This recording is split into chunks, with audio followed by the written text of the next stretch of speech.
to IT in Asia. I'm Laurent Timmermans, and in this video we'll be discussing an interesting fact about CRS and Hong Kong. And I will share with you what I have discovered with certain companies that are actually providing accounts but not reporting you to the CRS. So I was doing some research concerning active NFEs because people have been questioning me on my CRS knowledge, saying, yeah, Laurent, you're not talking about the active NFEs, you know, they don't have to report.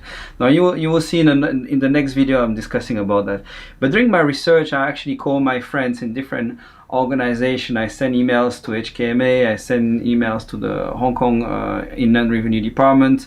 I actually talk to a couple of CEOs of new emerging banks and virtual banks, etc.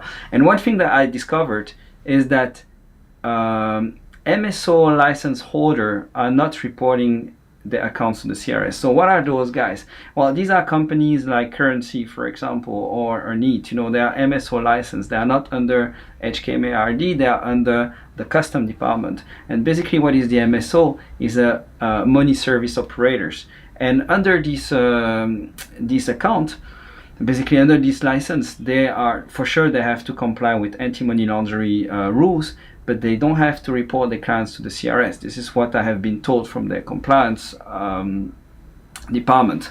So this becomes really interesting because that means that if you work with Currency or Neat or one of the other players that are coming into the market now, like not virtual banks, if you work with people with a virtual bank license, they will have to report you to the CRS.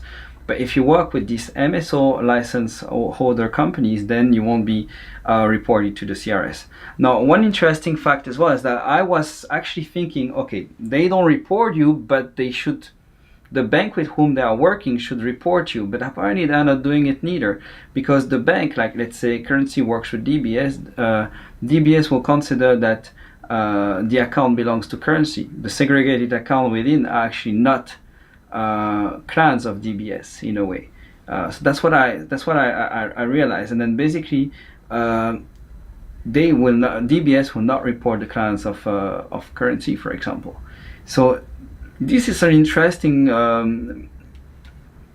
development, because that means it buys you a little bit of time. Now, what I'm not saying in this video, I'm not saying, look, go with Currency or Neat and then you can hide money in Hong Kong, okay?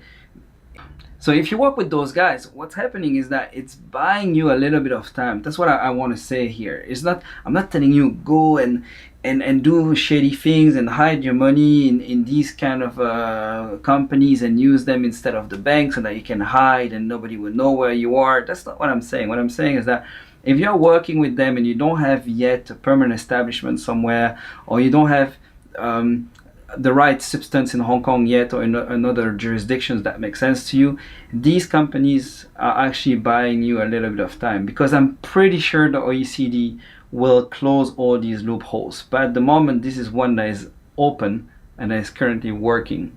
So if you are looking for a bit of a transition, that might be the solution. Now, I'm, as part of IT in Asia, you know, it's not my philosophy to help people with tax evasion or this kind of thing. So this is not why I'm talking about it. But it's really about the fact that, yeah, if you work with these guys, it buys you the time. And that's quite interesting to know. Or if you're already working with them, then you are like, okay, you can sleep in peace for a little bit longer. But as I said, I believe that the loophole will be closed one by one, and this is one of them. So yeah, now you do whatever you want with this information. I just wanted to share to you.